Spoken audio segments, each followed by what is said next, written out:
Hi, I'm Jay Davern. I'm here to share my love for tennis with you and to help you be happier on the court. Line calls, whoa, this one's a big one. So we're going to make a two-part series because it is a big one. We're going to have 4 balls set up for you to show things like when the ball's out to the left, when the ball's out to the right, when the ball's too far or out, and when the ball's inside the court. So I've got 1 ball, 2 balls together, 3 balls, and 4 because we've got 4 scenarios. So the first one here is to show you this one here that we're serving within this box. So this one is clearly out to the left here. So I've got 1 ball there. So when I'm back later in the video, I'm going to be a lot further back so that you have the perspective of the court to explain a lot of things. You might not be able to see clearly what's happening, so we're showing you at the beginning. Here's one. Then this one, the balls are showing that they're too far behind the line. So they're here, okay? Then I'm going to come across to here. This one, we've got the 3 balls. This is the 3 that we're going to be looking at later from a lot further back. This one, the ball is out onto the right. And then of course here, we've got the 4 balls together. The bunch of friends with the happy smiley faces, they are truly happy because this shot is in. So this is going to be play on. All right, so this is a quick run through to show you ball 1, 2, 3, and 4 for all the rest of the stuff that follows. Okay, today's video to help you to be happier on the court is about making the line calls. This is an area which can easily have arguments and totally kill your enjoyment of the game when you play. So the best thing to do is be really clear on how it should all work so that it's going to be way more fun for you and way more fun for the other person, and you don't get in the situation when you should be loving your tennis on the court that you feel the other person is attacking your integrity or honor or thinks that you're lying when you're playing. So now we've got set up is we've got ball 1 there, 1 ball, 2 balls here, 3 balls there, and 4 balls there.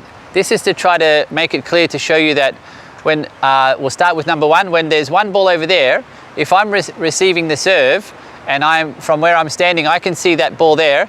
That means, of course, it's not within this service box where they should be serving to me. So then I would want to indicate that it's fault. Many times when you play, there's loads of noise or people are very quiet or they don't even look at you when they make the calls. So it's a lot better to do is forget about yelling out or anything. It's just make sure that they're looking at you. You have eye contact first, number 1. Number 2 will be when the ball is out to the left where ball 1 is, then you should just signify this way that it's out to the left. So if you're seeing the professional tennis, you're going to see the lines people are going to be out and they're going to whack out their left hand like this because the ball's out. But for us, we don't need to be so crazy. We can just go, hey, we're cool. We'll just do this. That's enough. So that's number 1. Ball number 2 here, when the ball's too far, then you'll normally just signify like this out. Or you can also sometimes point that the ball is too long or too far beyond the box like that. Okay? So of course in professional tennis, they're going to scream out really loud, out, really crazy loud. So when we're going for the 3rd ball, now we're looking at the 3 ball pile. This is when the ball's too far to the right. So again, in the professional tennis, they're going to be out here when the ball's to the right. So then for us, we're just going to be that ball's to the right. So that way the people know. And a lot of times when people don't think that you're giving them a fair call, they're going to be after a bit more information like, oh, I think that was in. But if you're just saying out with everything, then they're not really sure whether you mean it was too far or too right. But if you're clearly indicating like this, they can be more easily satisfied going, yeah, well, I thought I had the right length, but maybe, yeah, the ball was out to the right. So then, of course, we've got the 4 balls there, the 4th one, which the ball is in. So if every time when you play, you're of course not going to signify anything because you're just going to try to get it back. But if this person who I'm playing happens to be Roger Federer and he aces me here, I'm going to try to go for it. But if I can't reach it, then and I can't return the ball, I'm going to signify in. Can be this hand, can be this hand, can be at the front, but this is in. In the professional tennis, then they're going to do this, but of course they'll say nothing because they're going to be playing on. So when the ball is in, it's just this way. Okay, so then we've got the 1, 2, and 3 on the 4 balls there. If you follow this process, then that should make it much more obvious for you how to call the balls in all the different situations. So you can minimize how much problem you have. And of course, if you make sure that when you're doing these calls, that you only call if you're 100% sure that the ball is definitely out, then do that, because that's the proper etiquette and manners of the game. Make sure you give your opponent always the benefit of the doubt unless you're really sure that the ball is in. Okay, because of course the integrity, honor is really important in the spirit of the tennis game.